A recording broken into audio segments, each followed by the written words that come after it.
गमतीचा अडसर आम्ही टाळतो आणि जलद गतीने न्याय मिळवून देण्याचा, जे कोणी लिटिगंट्स असतात त्यांना आम्ही तो न्याय मिळवून देण्याचा प्रयत्न करतो। या सेवा प्राधिकरणातर्फे खालील व्यक्तींना आम्ही मोफत सेवा देत असतो। त्यात तुमचं वार्षिक उत्पन्न 3 लाखापेक्षा कमी पाहिजे। यात जर तुम्ही SC ST अनुसूचित जाती जमातीचे व्यक्ती असेल तर तुम्हाला ते फ्री ऑफ कॉस्ट राहतं। अवैध मानवी व्यापारातील म्हणजे जे ह्युमन ट्रॅफिकिंगच्या बळी असतात, जे आणि आपल्या ज्यात सगळे तालुका आहेत त्या ठिकाणी तालुका विधी सेवा समिती असतात। म्हणजे उमरेड, काटोल, रामटेक, कामठी, हिंगणा, कुही, कळमेश्वर, मौदा, भिवापूर, पारशिवनी, नरखेड आणि सावनेर या ठिकाणी सुद्धा या विधी सेवेचे, तालुका विधी सेवेचे केंद्र उपलब्ध आहेत।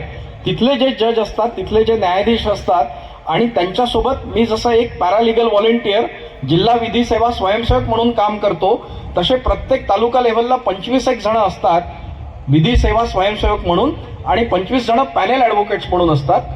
ते लोक तुम्हाला या पद्धतीच्या सेवा देतात। नागपूर शहरात अशी 100 जणांची 100 PLV म्हणजे जिल्हा विधी सेवा प्राधिकरणाचे स्वयंसेवक आणि 100 पॅनेल ॲडव्होकेट्स म्हणजे वकील लोक त्या ठिकाणी असतात।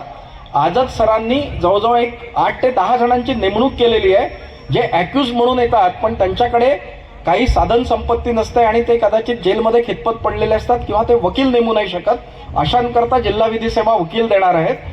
आता जेव्हा एक याच्यात आपण आता जिल्हा विधी सेवेबद्दल बोललो, तालुका विधी सेवेबद्दल बोललो, महाराष्ट्रात आमच्या सगळ्या जिल्ह्यांच्या वरती मालसा म्हणून बॉडी असते, महाराष्ट्र लीगल सर्व्हिसेस ऑथॉरिटी। ते आमच्या सगळ्या 36 जिल्ह्यांकडे लक्ष देतं आणि त्याच्यावरती नालसा म्हणजे नॅशनल लीगल सर्व्हिसेस ऑथॉरिटी। आपले जे मुख्य न्यायमूर्ती आहेत सर्वोच्च न्यायालयाचे, ते त्याच्याकडे लक्ष देतात आणि तिथून वरतून नालसा, मालसा आणि डालसा आणि तालुका लेव्हलचे या ठिकाणी ह्या सगळ्या गोष्टी आपल्या देशातला न्याय घरोघरी सगळ्यांपर्यंत पोहोचला पाहिजे, या ब्रीदवाक्याने हे काम सुरू असतं। 1987 पासून हे काम सुरू झालेलं आहे। कित्येक नवनवीन अमेंडमेंट्स यात आलेले आहे आणि ह्या सगळ्या गोष्टींची माहिती आपणा सगळ्यांना मिळावी, हा या मागचा उद्देश होता की आपलं जे शिवबाराजे फाउंडेशन जे कार्य करतंय, मला आत्ता जसं प्रास्ताविकात माझ्या मते राऊत साहेब होते, त्यांनी जे सांगितलं की आम्ही घरोघरी वाचनालय किंवा गावोगावी वाचनालय ही आम्ही सुविधा निर्माण करणार आहे। आम्ही जेव्हा शिवाजी महाराजांचं नाव घेतो, आज जेव्हा शिवाजी महाराजांसोबत ज्ञानसूर्य डॉक्टर बाबासाहेब आंबेडकरांचा समोर फोटो आहे, त्यांच्यासोबत त्यांचे जे गुरु जे त्यांना मानायचे त्या महात्मा ज्योतिराव फुल्यांचा फोटो आहे, सोबत आपल्या पत्नीला शिकवून पहिली शिक्षिका बनवून आपल्या बहुजनांना शिक्षणाची, गंगा शब्द वापरावा की नाही याच्याविषयी आपण विचार करू शकतो, पण शिक्षण आपल्या सगळ्यांपर्यंत पोहोचवण्याचं जे काम केलेलं आहे, जर तुम्ही सेन्सस पाहिला तर 1950ला स्वतंत्र झाल्यावर 51चा जो सेन्सस आला, 10% वर आपल्याकडे साक्षरता नव्हती। आज मुली म्हणजे मी इंजिनिअरिंग कॉलेजला, आपण महोदयाला मी नागपूरचं आहे, मी गोंदियाच्या इंजिनिअरिंग कॉलेजला 5 वर्ष ट्रेनिंग अँड प्लेसमेंटचं डीन म्हणून काम केलेलं आहे। आपल्या गोंदियातनं मुलं मुली समसमान संख्येने, किंबहुना कम्प्युटर आणि IT मध्ये आणि इलेक्ट्रॉनिक्स आणि कम्युनिकेशनमध्ये मुली जास्त संख्येने चांगल्या ठिकाणी प्लेस व्हायच्या, चांगल्या कॉर्पोरेट कंपनीमध्ये लागायच्या आणि कित्येक जणी परदेशात गेल्या, कित्येक जण परदेशात गेले। हे सगळं शिक्षणाचं यश आहे। मध्ययुगीन कालखंड होता, शिवाजी महाराजांविषयी मी बोलेल, पण हे जे वाचनालयाचा तुम्ही जो उल्लेख केला, आता मी तुम्हाला विधी सेवा प्राधिकरणाचं आम्ही काय करतो याच्यात हे जे सगळं आपण करून देतो, याच्यात काही असतं की देशद्रोहासारखा, मानहानीचा, ॲट्रॉसिटीचा गुन्हा असेल तर त्यात जिल्हा विधी सेवा प्राधिकरण मदत करत नाही। पण ही विधी सहाय्य देताना जेव्हा आपण गरीबाला देतो म्हणतो, तर कोर्टात आल्यानंतर तर फक्त वकील मिळून होणार नाही, तुम्हाला काही कागदपत्र लागतात, काही कोर्ट फी स्टॅम्प लागते, या सगळ्या गोष्टींची पूर्तता सुद्धा आमचं जिल्हा विधी सेवा केंद्र करतं, डिपेंडिंग अपॉन सिच्युएशन। म्हणजे खरंच त्याची ती परिस्थिती आहे की नाही, तिची ती परिस्थिती आहे की नाही हे चेक करतं। प्रत्येक 3 महिन्यांनी एक लोक न्यायालय, एक लोक अदालत आमच्या जिल्हा विधी सेवा केंद्रामार्फत होते। त्यात आपले जे खटले असतात कित्येक वर्षाचे, ते खटले आपोआप आपण निकालात काढू शकतो। आमच्याकडनं प्री लिटिगेशन मदत किंवा त्या लिटिगेशनमध्ये मदत घेऊन सार्डे साहेबांसारखे सिनियर वकील लोक त्या ह्याच्यात मदत करतात। त्यांच्या गायडन्स खाली ती केस कशी दोघांनी म्युच्युअली संपवायची आणि लिगली ते एंड कसं करायचं हे आपण त्यातनं शिकू शकतो। जे छोटे मोठे गोष्टी असतात, बिल भरलं नाही, तुमच्यावर केस झालेली असते, लोकन्यायालयात येऊन तुम्ही म्युच्युअली ते सेटल करू शकता। आत्ता जो 11 तारखेला लोकन्यायालय नागपुरात झालं, त्यात 12 जोडपे ज्यांच्या छोट्या मोठ्या गोष्टी कुरबुरींमुळे घर तुटायला आलेलं होतं, आजकाल त्या केसेस कौटुंबिक न्यायालयाच्या वाढल्यात, 12 जणांचं कुटुंब आम्ही लोक न्यायालयात तो वाद निपटवून ते परत नांदायला आपल्या घरी गेलेले आहेत. म्हणजे आम्ही आमच्या परीने हा समाजात हा सगळा उपक्रम राबवतोय. तुम्ही शिवबाराजांचं नाव घेऊन हे जेव्हा फाउंडेशन केलंय आणि तुम्ही गावोगावी पोहोचता म्हणताय, नागपूर ग्रामीणमध्ये जातो म्हणतायत, तर ग्रामीण भागात जसे आपले पोलीस बंधू जे काम करतात, म्हणजे आज आपण जेव्हा हे बोलतोय, आम्ही तुकारामांचे स्वतःला वारस म्हणवतो. आमच्या तुकारामांनी सांगून ठेवलं होतं की सत्य असत्याशी मन केले ग्वाही, मानियले नाही बहुमता. हे आज लोकशाहीत अगदी 100% सत्य होतं. तुम्ही संख्येकडे कधी जाऊ नका. आमचा शिवबाराजा जेव्हा निघाला त्याच्यासोबत येणारे फार कमी लोक होते. त्याच्या आईचं स्वराज्य संकल्पक शहाजी राजेंचं एक पाठबळ होतं. बंगरुळातनं 12 वर्षाचा पोरगा जेव्हा आला, मुरार जगदेव यांनी गाढवाच्या यांनी नांगर चालवून पहार ठोकून ठेवलेली होती. आपली शेतकी संस्कृती जागवणारी आपली माता राजमाता जिजाऊ हिने जे स्वप्न पाहिलं की त्या पोरासोबत मला करायचं आहे, मोठा पोरगा शहाजी राजेंकडे ठेवला आणि तो कनकगिरीच्या वेढ्यात मारला गेल्यानंतर भोसले घराण्यात एकटे शिवाजी राजे असताना त्या बाईनी ह्या पोराला गोरगरिबांकरता, एकच देशीय लोकांकरता हे राज्य निर्मितीची प्रक्रिया करवण्यात भाग पडलं. एकच देशीय शब्द हा फार लक्षात घेण्यासारखा आहे. एकच देशीय म्हणजे काय? या भूमीत राहणारे सर्व जाती धर्म पंथ मानणारे लोक. आजही आपला भारताचा जो काय संविधानाचा, इथे तुम्ही संविधानकर्त्यांचा फोटो लावलेला आहे. आपण जे संविधान मानतो ते संविधान कशावर चालतं? या भारत देशात राहणारे भारताचे सर्व नागरिक आणि आपण वी द पीपलनी बनवलेलं संविधान, याच्यावर हे देश चालतो आहे. याच देशाच्या तर्फे हे विधी सेवा प्राधिकरण आपल्याला सेवा देत आहे. कारण तुम्ही या देशाचे खरे मालक आहात. बाकी जे सगळे आहेत ते सेवा देण्याकरता, या देशाच्या मालकांना सेवा देण्याकरता बनवलेले डिपार्टमेंट्स आहे. आपल्याला आपला अधिकार पण समजून घेणं या बाबतीत फार गरजेचं आहे. या योजना, ह्या सगळ्या गोष्टी ऑफिसेसमध्ये राहण्याऐवजी घरोघरी पोहोचल्या पाहिजे, हा त्याच्या मागचा उद्देश आहे. त्याच्यामुळे तुमच्या वाचनालयात आमच्यातर्फे, म्हणजे मी आमच्या जिल्हा विधी सेवा केंद्रातर्फे तुम्हाला एक सांगू इच्छितो की याचे सगळे पॉम्पलेट्स आहेत की निरनिराळ्या कोणत्या फॅसिलिटीज अवेलेबल आहे. जर तुम्हाला ज्येष्ठ नागरिकांचे काही इश्यू असतात, त्यांचे काही अधिकार आहेत, त्याचे पॉम्पलेट्स आहे.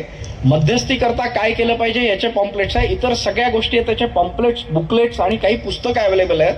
तुमच्या किती लायब्ररीज तुम्ही वाचनालय सुरू केले याची जर तुम्ही मला माहिती दिली तर प्रत्येक लायब्ररीत आम्ही ती पुस्तकांचा एक सेट तुम्हाला आमच्याकडनं देण्याची मी ग्वाही देतो. आणि आज पांडे सर येऊ नाही शकले, त्यांना आपण त्या याच्यात एकदा घेऊन येऊ कुठेतरी, असा तुम्ही जनतेच्या सोबत तो कार्यक्रम घ्यावा. कारण आम्ही जिल्हा विधी सेवा केंद्रातर्फे साधारणतः 35 असे निरनिराळे दिवस साजरे करतो आणि प्रत्येक महिन्यात कधी ज्येष्ठ नागरिकांकरता, कधी शिक्षणाकरता, कधी हे ट्रॅफिकिंगवाले जे आहेत त्यांच्याकरता. आता 20 नोव्हेंबरला वर्ल्ड सोशल जस्टिस डे म्हणून आम्ही साजरा करतोय.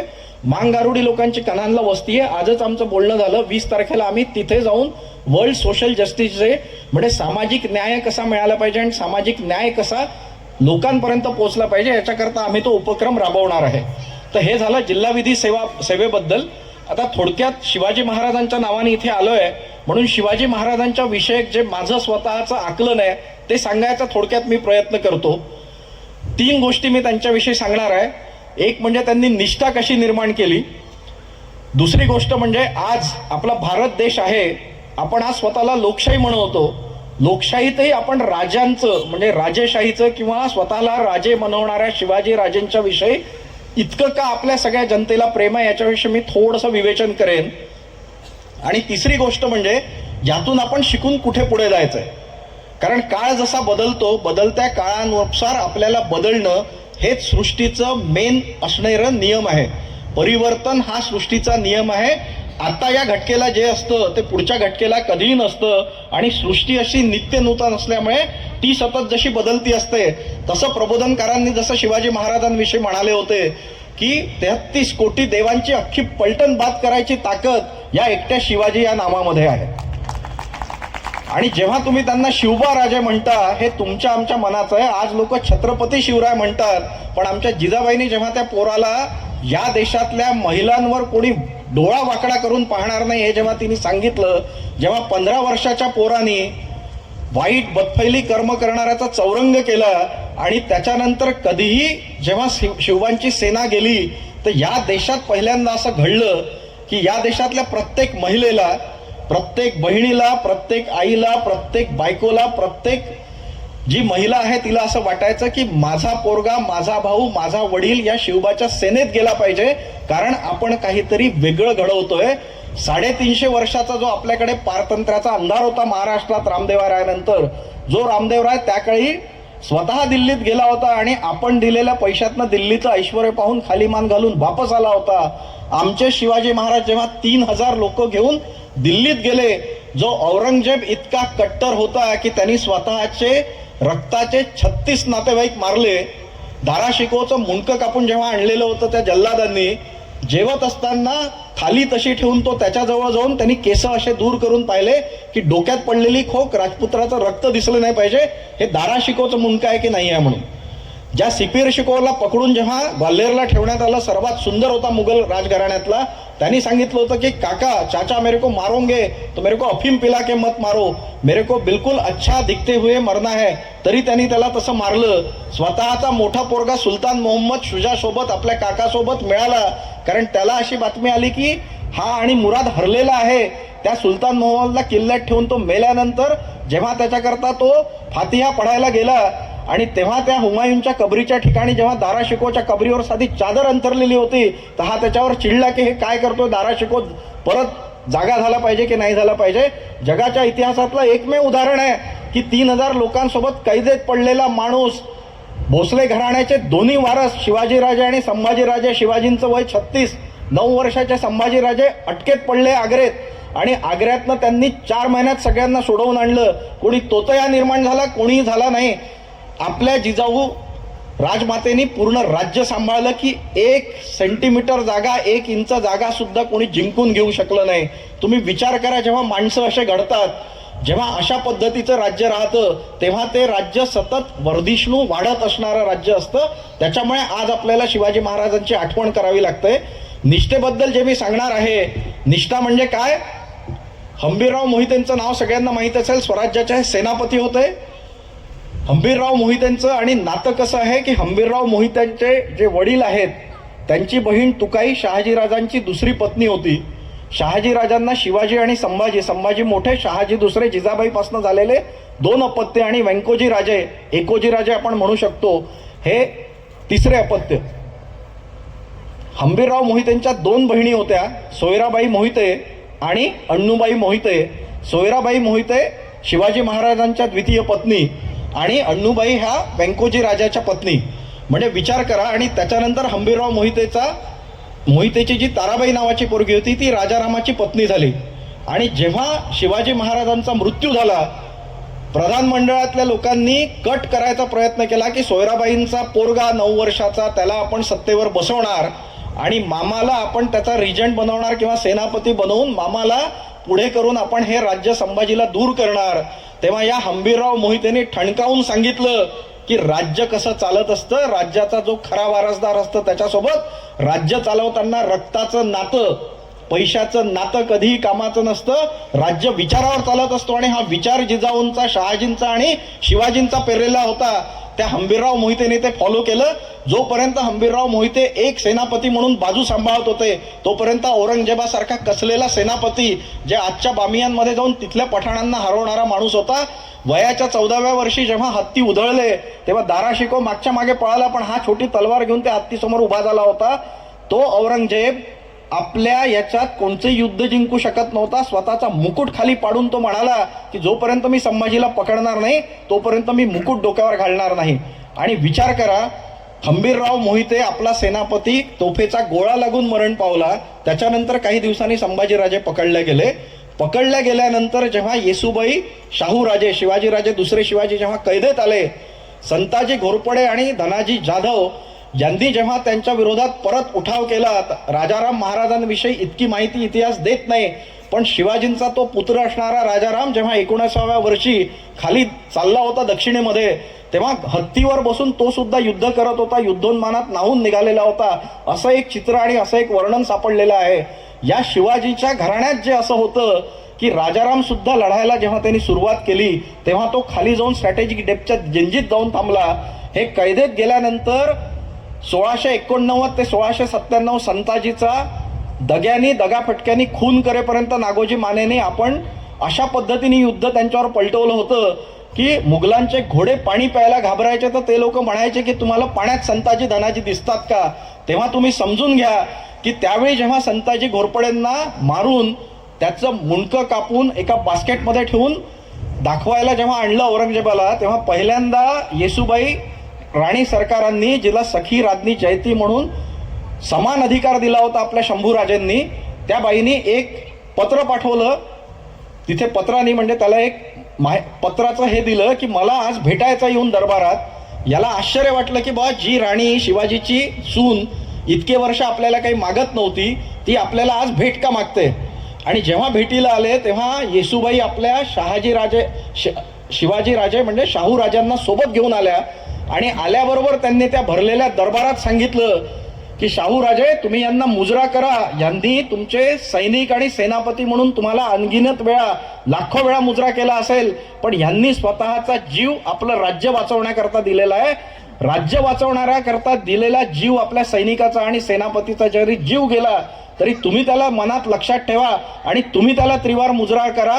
तैमूरच्या खानदानीतला औरंगजेब तेव्हा पाणी पाणी झाला. त्याला कळत नव्हतं की माझे 5 पोरं आहे, एक मरण पावला, 4 जण आहे, इतके नातू आहे, एवढी सगळी माझी फौज आहे, पण एक तरी अशी आपल्या राणीवसात राणी आहे का की मेलेल्या सेनापतीला, मेलेल्या सैनिकाला, आपल्या होणाऱ्या राजाला मुजरा करायला लावते? हे मराठी मातीचं आणि आपल्या आया भगिनींचं असलेलं सत्व आहे. आणि या सत्वामुळे आपण आजही जिवंत आहोत.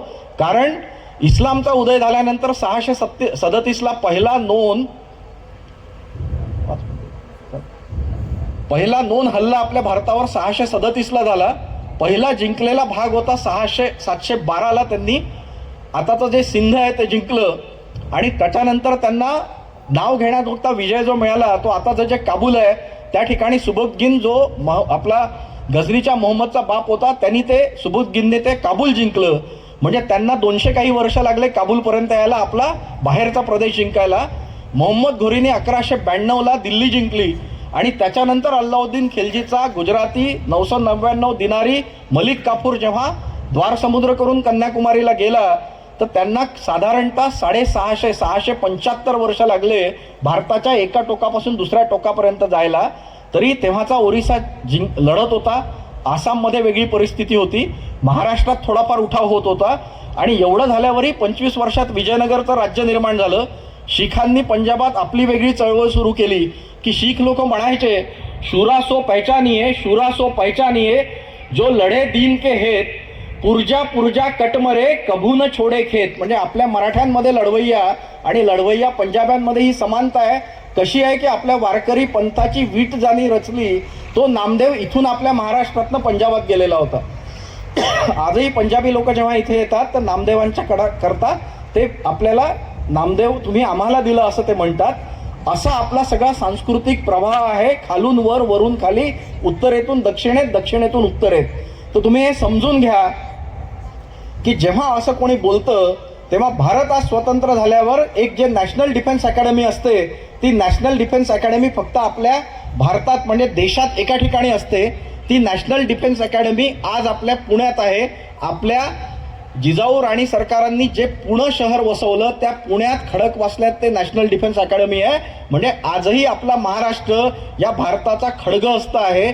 आणि या भारताचा खडगहस्त म्हणजे भारताचं जे काय आपल्याला पुढे न्यायचं आहे ते करण्याकरता जर मिलिटरीली करायचं तर आपण त्याच्याकरता सक्षम आहो. आपला सह्याद्री नेहमी हिमालयाच्या पाठीशी उभा राहील हे आपल्याला जाणवून घ्यायचं आहे. निष्ठा आणि शिवचरित्रातनं आपण हे शिकू शकतो. शेवटी मी तुम्हाला त्यांच्याविषयी एवढंच सांगू इच्छितो की त्यांनी जे काय केलं त्यांच्या मातेचं तर त्यांच्याकरता सगळ्यात मोठं श्रेय आहे. कारण आपण जेव्हा परकीय व्यापाऱ्यांशी व्यापार केला त्या व्यापाराच्या कलमात कलम अशी राहायची की शिवाजी महाराजांच्या राज्यात गुलामांचा व्यापार होणार नाही, कोणी बटकीनी कोणी हे करणार नाही, हे शिवाजी महाराजांनी ठासून सांगितलेलं होतं. आज जे युरोपातले लोक आपल्याला ह्युमन राईट्स आणि अधिकार शिकवतात त्या राजे रजवाड्यांचे त्या काही गुलामाच्या व्यापारात शेअर्स राहायचे, त्यांचं बिझनेस मॉडेल राहायचं. पण आपल्या राजांनी ही गोष्ट तेव्हा सांगितलेली होती. ते जागतिक दर्जाचे तेव्हाचे सेनापती होते आणि त्यांनी असं लिहून ठेवलेलं आहे, नासिवंत सुखासाठी अंतरला जगजेटी, नाही नाही याते गोडी, 184ची जोडी, मनुष्य जन्म गेल्यावारे काय करशील बारे, शिवराजे सांगे जना म्या तो सोडिली वासना. हे जेव्हा दक्षिणेत गेले होते तेव्हा त्यांनी शिवमंदिरात गेल्यावर त्यांची अशी इच्छा झाली की मी बा खूप आता कार्य केलेलं आहे, माझा हे झालंय, मी आपल्या महादेवाला आपलं शीर अर्पण करतो. पण लोकांनी सांगितलं की तुम्ही स्वतः महादेवाचे वंशज आहात, आपण इथून आज महादेवाची यात्रा जत्रा करतो. महादेव म्हणजे आपल्यातच असणारा मोठा माणूस असं माझं स्वतःचं मानणं आहे. हे मी तुम्हाला याच्याकरता सांगतो की शिवाजी महाराज जेव्हा सुरतमध्ये गेले होते तिच्या इनायत खान नावाच्या सरदारांनी स्वतःच्या पुतळ्याला मारेकरी बनवून पाठवलं. तो दूत म्हणून बोलायला आला आणि बोलता बोलता झग्यातनं खंजीर काढून शिवाजी महाराजावर झेपावला. पण शिवाजी महाराजांचा जो अंगरक्षक हाती नंगी तलवार घेऊन उभा होता, एका घावात त्यांनी त्याला खांद्यापासून वेगळा केला. त्या वेगात तो येऊन पडला, शिवाजी महाराजांच्या अंगावर रक्त सांडलं. बाहेर असा मेसेज गेला की शिवाजी महाराजांवर हल्ला झालाय, रक्त रक्त झालेले आहेत. बाहेर कैद्यांना मारणं, हातपाय तोडणं, मारणं सुरू झालं. तिथे असणाऱ्या पोर्तुगीज कैद्यांनी हे लिहून ठेवलं. स्वतः शिवाजी महाराज धावत बाहेर आले तंबूच्या, सांगितलं की मारू नका, मला काही झालेलं नाही. अशा याच्याकरता आपण असं काही वेगळं केलं नाही पाहिजे. आज शिवचरित्र का अभ्यासायचं आहे? कारण आपल्या देशाच्या एक प्राईम मिनिस्टरला आपल्या अंगरक्षकांनीच मारलं. आपल्या देशाच्या दुसऱ्या प्राईम मिनिस्टरला एक छोटासा असणाऱ्या देशाच्या लोकांनी कॉन्स्पिरसी करून बॉम्बस्फोटात मारलं. आपल्या देशातला एक मुख्यमंत्री आतंकवादी हल्ल्यात मारला गेला. आज आपल्या सगळ्या राजकीय नेतृत्वाला शिवचरित्र या अनुषंगाने अनुभवायचं आणि शिकायचं आहे की जर काही होऊ द्यायचं नाही, सगळं मनासारखं घडवायचं आहे. इतिहास भूगोल घडवण्याकरता शिवचरित्र वाचणं गरजेचं आहे. आणि शिवचरित्र जेव्हा तुम्ही वाचता, त्या वाचलेल्या शिवचरित्रातनं तुम्ही जनतेच्या कल्याणाकरताचा मार्ग शोधू शकता. त्याच्यामुळे आज आम्ही जे काय व्हॉलेंटिअरिंग वर्क करतो, आज आम्ही जे काय करायचा प्रयत्न करतो, आज जे काय तुम्ही करताय, ठिकठिकाणी जाताय, त्याच्या मागचा मूळ उद्देश काय आहे की आमच्या शिवबाने ठरवलं इथली जी शोषित पीडित पिचलेली जनता आहे हिला 2 घास सुखाचे मिळाले पाहिजे आणि आत्मसन्मानाने ते जगले पाहिजे. आत्ता मगाशी मुलींचा जो सुंदर डान्स केला, आमची ताराबाई घोड्यावर बसून 5,000च्या फौजेवर तलवार हातात घेऊन समोर उभे राहायचे. समोर 10,000 जरी असले तरी त्यांची हिंमत व्हायची नाही, आक्रमण करू की नाही करू की काय करू. हा आपल्या जागवलेला सत्वाचा नमुना जो आहे, हा आपल्या राणी सरकार विदर्भाची जी राजकन्या होती, या राजकन्येने दिलेला मंत्र आहे. कारण जेव्हा शिवबाराजे तिच्या पोटात होते, तिचे वडील, 2 भाऊ आणि 1 भाचा यांची कत्तल निजामशहाच्या दरबारात झाली होती. आणि त्या काळी दिल्लीत नूरजहान, इथे बडी बेगम ह्या सत्ता चालवायच्या. हिने सत्ता जरी चालवली तरी हिच्या मृत्यूनंतर 2 कोटी रुपये तिच्या पर्सनल अकाउंटमध्ये होते, जे सत्ता राबवण्याकरता कामी आले. पुढे आम्ही त्यात चुकलो आणि आम्ही सगळं वाया घालवलं. शिवचरित्राचे हजारो पैलू आहेत, आपण त्याच्यावर किती वेळ बोलू शकतो. आज वेळेच्या अनुषंगाने आणि जे मला सांगायचं होतं की आमच्या डिस्ट्रिक्ट लिगल सर्व्हिसेसच्या यांनी आपण मिळून काम करू शकतो. आम्ही आमच्या परीने तुम्हाला मदत करायचा प्रयत्न करणार. तुम्ही आमच्यापर्यंत या, आम्ही तुमच्यापर्यंत येऊ. सरतेशेवटी एवढं सांगतो आणि संपवतो. आजही आम्ही शिवाजीराजांचं नाव का घेतो याच्यात?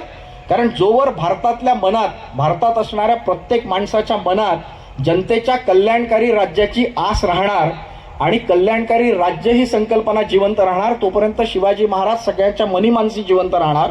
जोवर इथल्या माणसांच्या मनात माणुसकी, कणव, बंधुभाव, समानता, सगळ्यांना समान मानण्याची आणि सगळ्यांना समान लेखण्याची वृत्ती राहणार, तेव्हा शिवाजी महाराज आपल्या मनात जिवंत राहणार. हे नाव जे मनामनात आपल्या आहे, हे नाव महाराष्ट्राचं मानबिंदू काय, अख्ख्या जगाचं मानबिंदू म्हणून आपल्या सगळ्यांच्या लक्षातच राहणार आहे. सरतेशेवटी एक महादेवाविषयी संस्कृतातलं 2 लाईन आहे, त्या सांगतो आणि संपवतो.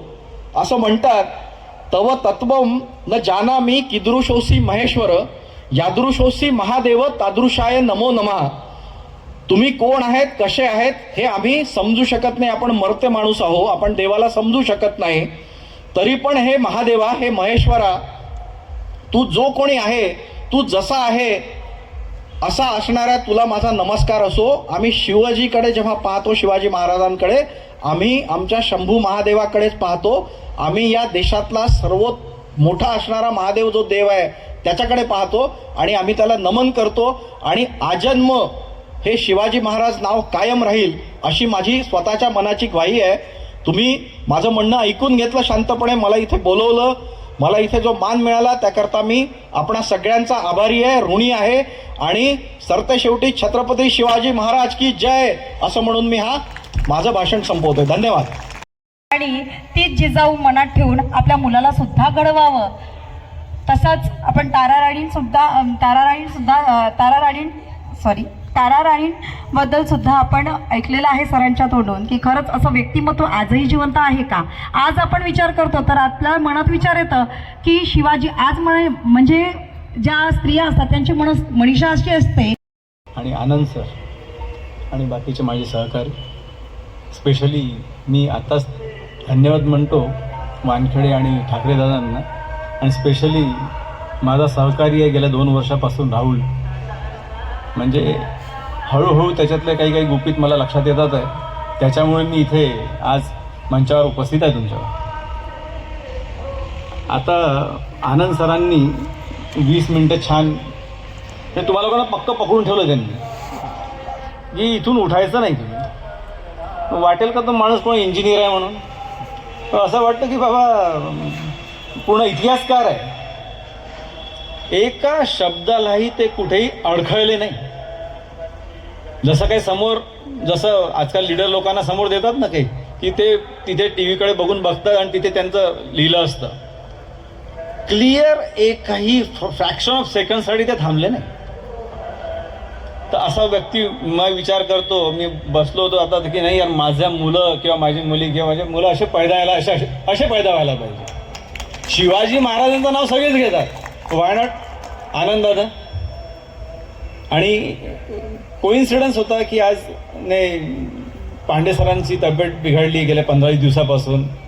आणि आमच्या राहुलची खूप इच्छा होती पांडे सर येतील तर बरं होईल. पांडे म्हटले बघू आता, म्हणजे वेट अँड वॉच काय होतं. तर त्यांचा 4:30 फोन आला. सर म्हणे मी तुम्हाला आनंद सरांचा, आता त्यांना हे माहीतच नाही की माझं त्यांचं इंटरॅक्शन कितीदा झालेलं आहे म्हणून, त्यांच्याच रूममध्ये बसून. मग त्यांना मी सांगितलं, मी त्यांना ओळखतो चांगले यांनी. तुम्ही कशा ओळखता म्हणे. म्हटलं तुमच्या चेंबरमध्ये बसून आम्हाला कळलं की व्हॉट इज ही, तो माणूस किती पॉवरफुल आहे. तर मी राहुलला येताना सांगितलं, म्हटलं फक्त त्यांना बोलू दे आणि तू बघ म्हटलं ते कशा सांगतात. तर त्यांनी ज्या गोष्टी विधी सेवा प्राधिकरणाच्या सांगितल्या ना, म्हणजे मी आज 26-27 वर्षांपासून प्रॅक्टिस करतोय. मला आता 6 महिन्याआधी कळलं की व्हॉट इज, म्हणजे त्यांचं एक्झॅक्ट वर्क काय आहे. म्हणजे गोरगरिबांपासून कुष्ठरोगांपर्यंत कशी ते मदत करतात. आता तुम्हाला एक 5-10 मिनटं तर ते कळणार नाही, पण मी एक रिक्वेस्ट करतो वानखेडे दादा आणि ठाकरे दादांना. खरं ते तर आता जोईलच माझ्याशी, मी ते नाही आले तर मीच पकडून आणेल त्यांना. तर स्पेशली यांच्यासोबत बसवेल की तुम्ही जे उपक्रम करताय, लोक पैशासाठी करतात, तुम्ही लोकांसाठी करताय. तर तुम्हाला आम्ही स्पेशली बोलावूच. आणि पांडे सरांनी हेच सांगितलं आहे की 1-1.5 महिन्यानंतर तब्येत ठीक झाली की स्पेशली तुमच्यासाठीच ते इथे येणार आहे. तुम्ही जिथे बोलवाल तिथे, नॉट ओनली इन मौदा, जिथे कुठे असेल तर. आणि कोइन्सिडन्सली किस्मतने विराणी सरांसारखे तहसीलदार लाभले आहेत. तर या लोकांचं साथ खूप महत्त्वाचा असतो तिथे. कारण की हे तहसीलदार साहेब म्हटलं तिथले राजे असतात. तर हे कोणाला पकडून आणतात, मग पोलीसवाले असो हे असो, त्यांना बाकायदा आणतात की सर अपने को हे मदत होना भी आहे. तर 13 तालुके आहेत नागपूरमध्ये. तर तिथले तहसीलदारांना आता हे कन्वे करतील की exactly district legal service authority काय करते. तर यांच्या थ्रू पण आता हे मार्केटिंग सुरू होऊन जाणार आहे. फक्त हे मार्केटिंग फ्रीमध्ये असतं, पैसे काही लागत नाही, उलटं गव्हर्नमेंट यांना पैसे देते. आणि आता मार्गदर्शन मी काही करत नाही, कारण की पिल्लांनाही आता घाई होऊन राहिलेली आहे, बायकांना घरी जायचं, सगळ्यांना भुका लागल्या आहे. पण मी वकिली करताना 1-2 गोष्टी 2 लोकांना स्पेशली जास्त म्हणजे ठणकावून सांगत असतो. मुलगी जर आली कोणत्या कामाने, स्पेशली डिवोर्ससाठी, तर तिला म्हणतो की तू झाशीच्या राणीसारखं राहायचं. हे नाही की तू तलवार काढायची आपल्या नवऱ्यावरती, ते नाही. आणि मुलगा जर आला की असं झालं तर म्हणा शिवाजीसारखं राहायचं. या गोष्टी तुम्हाला उपजत आल्या पाहिजे.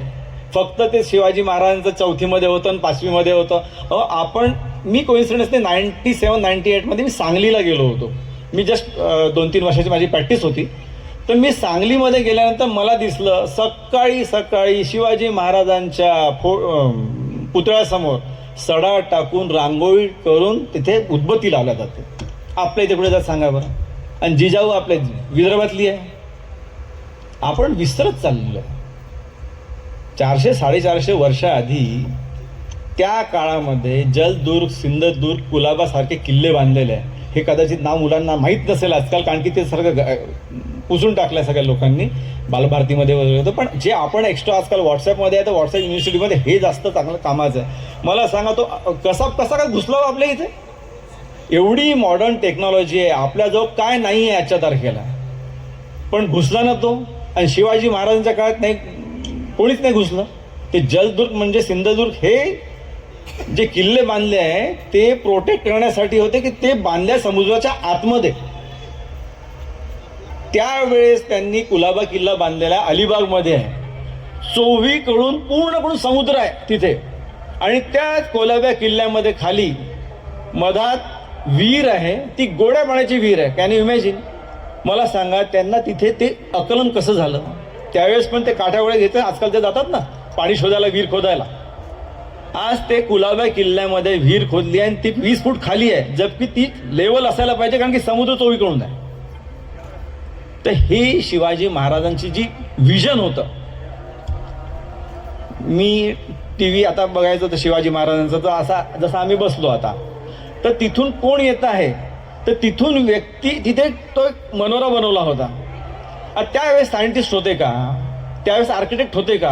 पण त्यावेळेसच्या आर्किटेक्टनी असं काही बनवलं होतं की शिवाजी महाराज जर असणार आहेत, आणि तिथून तो व्यक्ती आपल्याकडे येतो, तो आपल्याबद्दल काय बोलतो तिथून इथपर्यंत ऐकवायचं. त्याची 200 मीटरची लांबी होती त्याची. तर मला सांगा, हे विजन आता आपण आपल्या मुलांमध्ये घडवायचं आहे आपल्याला. फक्त शिवाजी आपले फाउंडेशन तर्फे शिवबाराजे फाउंडेशनमध्ये आलो आणि विसरून गेलो असं करू नका. आणि हे आपण आता सगळ्या आजूबाजूच्या लोकांना सांगा, विधी सेवा प्राधिकरण काय आहे आणि शिवबा फाउंडेशन काय आहे. माझे 2 शब्द संपवतो आणि सगळ्यांना धन्यवाद करतो. आई जिजाऊ माता, तसेच आदरणीय मंच, उपस्थित माझ्या बंधू भगिनींनो आणि बालमित्रांनो, शिवबाराजा फाउंडेशनतर्फे आयोजित शिवजन्मोत्सव सोहळा जो आयोजित केलेला आहे, त्यानिमित्ताने मला इथे बोलण्याची जी संधी दिलेली आहे त्याबद्दल मी आयोजकांचे आभार व्यक्त करतो. मी मागच्या 3 वर्षापासून हे जे शिवबा फाउंडेशन आहे त्यांच्याबद्दल माझा जो भाऊ आहे रवींद्र लांडे याच्यातून नेहमी ऐकत आलो आहे की आम्ही असे कार्य करतो, आम्ही वाचनालय गावोगावी बनवतो. माझ्या पण गावात वाचनालय आहे. तर ज्या प्रकारे शिवबा फाउंडेशनतर्फे गावागावामध्ये वाचनालय बनवून जी एक पिढी घडविण्याचे कार्य होत आहे ते नक्कीच म्हणजे अभिनंदन पात्र आहे. शिवबाराजा फाउंडेशनचे जे हे आहे त्यांचं अभिनंदन करायला पाहिजे.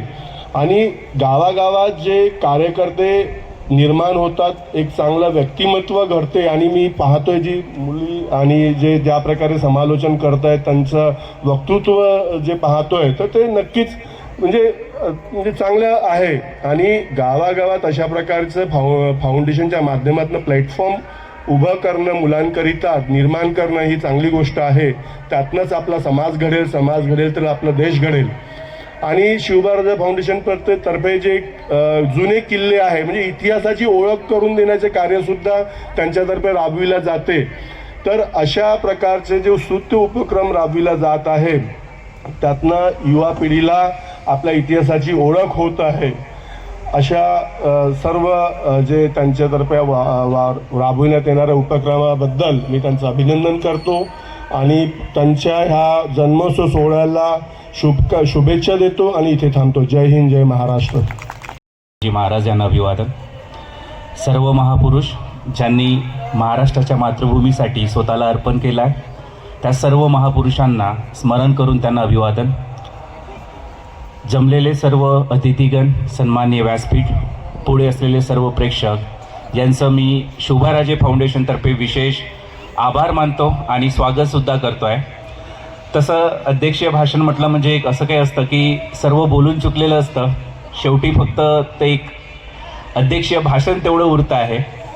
सरांनी ज्या पद्धतीने बोललेले आहेत मला तरी असं वाटत नाही आहे की सरते शेवटी आपण तसं बोलू शकतो आहे. सर मी तुमचं विशेष धन्यवाद देतो. आम्ही नेहमी जेव्हा कार्यक्रम करतो सर आम्ही लोकांना हे सांगत असतो की आम्ही काही देण्यासाठी नाही तर काही घेण्यासाठी आलेलो आहेत. म्हणजे एक लर्नर म्हणून आम्हाला आमचा रोल जास्त आवडतो. आम्ही जेव्हाही कुठल्याही व्यक्तींना भेटतो तर आम्ही त्यांना तेच सांगतो आहे, जेव्हा आमच्याशी भेटतात बोलतात आम्हाला त्यांना हेच सांगायचं असतं की आम्हाला शिकायचं आहे. कारण गोष्ट अशी आहे की सपोज आपण जेवढ्या लोकांना भेटत जातो, जेवढ्या लोकांमधनं वावरतो, एक एक आयडिया एक एक संकल्पना जमा होतात आणि त्या संकल्पनेमधूनच आपण एखादी मोठी गोष्ट साध्य करू शकतोय. मी जसं की प्रस्तावनेमध्ये उपाध्यक्ष मंगेशजी राऊत यांनी सर्व सांगितलेलं आहे की 7 दिवसामध्ये विविध कार्यक्रम होणार आहेत. शोभाराजे फाउंडेशनची स्थापना जेव्हा झाली तेव्हा आमच्या डोक्यामध्ये खूप प्रश्न होते की समाजामध्ये जर जायचं असेल तर आपण कुठल्या स्वरूपामध्ये समाजासमोर उतरायला पाहिजे. तर तेव्हा आम्हाला एक असं लक्षात आलं की आपण एका केंद्रबिंदूकडे लक्ष देणं जास्त गरजेचं आहे. केंद्रबिंदू म्हणजे काय की त्याच्या सभोवताल सर्व गोष्टी फिरत राहिल्या पाहिजे. आणि मग आमच्या डोक्यात अशी कल्पना आली की जर छत्रपती शिवाजी महाराज जर ह्या काळात असते तर त्यांनी समाजासाठी काय केलं असतं. कारण गनिमाशी तर लढायचं नव्हतं, परकीय आक्रमण तर इथे सध्या नाही आहेत.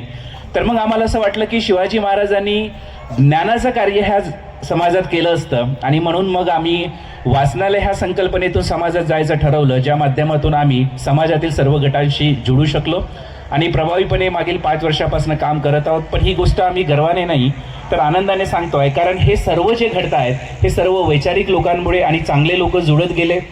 जसजसा प्रवास पुढे चाललेला आहे रोज कुठे ना कुठे एक असा व्यक्ती भेटतो जेव्हा त्यांच्याशी आम्ही चर्चा करतो. म्हणजे एक उदाहरण म्हणून सांगायचं झालंय तर लोक जुळले याचं एक उदाहरण आहे. आणि वैचारिक, कारण त्यांच्यामध्ये चांगुलपणा असतो, एक पहलची फक्त गरज असते. मौदा तालुक्यामध्ये सर एकदा एक मेडिकल इमर्जन्सी होती. थोडी दुर्दैवी घटना आहे पण तरी मी सांगू इच्छितो की लोक चांगले असतात म्हणून कुठलीही गोष्ट पुढे वाढते, आमच्यामुळं नाही वाढत आहे. कारण सर्वांचं म्हणजे एक समाज तेव्हा चांगला बनतो जेव्हा त्या समाजात चांगल्या विचाराची लोक असतात. अनिकेत नावाचा एक मुलगा पोलीस भरतीची तयारी करायचा.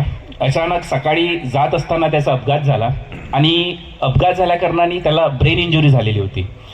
मग त्यांच्या परिवाराकडनं आम्हाला एक फोन आला की तुम्ही NGO फाउंडेशन सारखं वगैरे मौद्यामध्ये राबवत आहात, तर तुम्ही आम्हाला काही मदत करू शकाल का. आता जर बघायला गेलं सर तर आर्थिकदृष्ट्या आम्ही पण तेवढं सक्षम नव्हतो, पण आपण विचार केला की चला आपण एकदा समाजामध्ये ही गोष्ट शेअर करून बघूया. आणि मग आम्ही सर एक मोहीम चालवली. एक विचार करण्यासारखी गोष्ट आहे की 24 तासाच्या आतमध्ये 2 लाखाच्या वरती रक्कम लोकांनी आमच्या फाउंडेशनला डोनेट केली. म्हणजे याच्यावरनं काय लक्षात येत आहे की काही लोकांकडे पैसे आहे पण वेळ नाही आहे. म्हणून पैसा असणारा व्यक्ती वाईट आहे अशातला भाग नाही आहे. कारण आपण एक जर पहल केली तर लोक जुळत जातात. कारण कधी कधी कसं असतं की आता एखादा व्यक्ती घरी बसला असेल, चांगल्या विचाराचा असेल, पण वेळेचा अभाव असतो.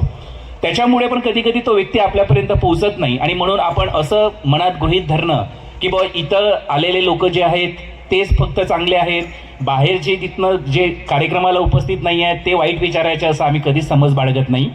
आम्ही लोकांना आणखी आवाहन करतो की उर्वरित 6 दिवसामध्ये वेगवेगळे कार्यक्रम आहेत. आणि एक महत्त्वाचं सांगू इच्छितो, जेव्हा आपण ह्या ठिकाणी आता शांत बसलेले आहात, पण आम्हाला माहित आहे की कमीत कमी 10पेक्षा जास्त गावं आपल्या तालुक्यामध्ये असे आहेत की जे आत्ता उद्याच्या आणि त्याच्यानंतरच्या कार्यक्रमाची तयारी करत असतील. म्हणजे आम्ही जर मंचावरून खालती उतरला आणि त्यांना जर फोन लावला तर चान्सेस आहे की ते आमचे फोन रिसिव्ह नाही करणार, कारण ते कुठल्या तरी सरावामध्ये असतात. म्हणजे एक दिवस जरी निघला असला पण पुढच्या 6 दिवसासाठी प्रत्येक गावामध्ये जसं कनान आहे, त्याच्यानंतर नरसाडा आहे, कुंभापूर आहे, सिंगोरी आहे, कोराड आहे, लापका आहे, मौदा आहे, अशा वेगवेगळ्या ठिकाणी त्यांचा सराव आज पण चालू आहे. कारण येणारे 6 दिवस चांगले निघावे. आणि मी त्या सर्व लोकांचे आभार मानतो की तुम्ही आम्हाला ज्या पद्धतीने सहकार्य देता त्यामुळेच ह्या सर्व गोष्टी आज इथे घडत आहे. येणाऱ्या काळामध्ये पण शोभाराजे फाउंडेशन आपल्याकडनं ह्या गोष्टीची अपेक्षा करेल. आणि एक उदाहरण म्हणून सांगतोय, एक छोटासा किस्सा आहे जीवनातला. कधी कधी एखाद्या ठिकाणी आपण चहा पित असतो आणि एखादा मुलगा येतो, तो सांगतो की बा तुमचं शोभाराजे फाउंडेशन चांगलं काम करत आहे. मी त्या चहावाल्याला सांगतो की याचे पैसे यालाच मागशील. आता तो म्हणतो की बा असं काय झालं बा, मी तर चांगलं म्हटलं की तुमचं फाउंडेशन चांगलं काम करत आहे. म्हटलं ज्या दिवशी असं म्हणशील की आमचं फाउंडेशन चांगलं काम करत आहे, आपलं फाउंडेशन चांगलं काम करत आहे, कारण शिवाजी महाराज हे तुमचे नव्हते किंवा माझे नव्हते, ते आपले होते. ही संकल्पना सर्वात अगोदर लक्षात घेणं महत्त्वाचं आहे. कारण मी किंवा तू म्हणण्यापेक्षा आम्ही शब्दाला आम्ही जास्त महत्त्व देतो. आणि येणाऱ्या काळामध्ये पण जसं की बरेच लोक येतात ते म्हणतात की तुम्ही पुढे जा, तुम्हाला आम्ही मार्गदर्शन करू, तुमच्या पाठीशी आम्ही राहू. त्याच्यापेक्षा आमच्यासाठी एक शब्द लाख मोलाचा आहे की आपण सर्व सोबत जाऊ, कारण ते ह्या पिढीसाठी आणि आमच्यासाठी जास्त गरजेचं आहे. तुम्ही सर्व आलात सर. मी फाउंडेशनच्या वतीने तुमच्या सर्वांचे आभार मानतो आणि माझे 2 शब्द संपवतो. धन्यवाद.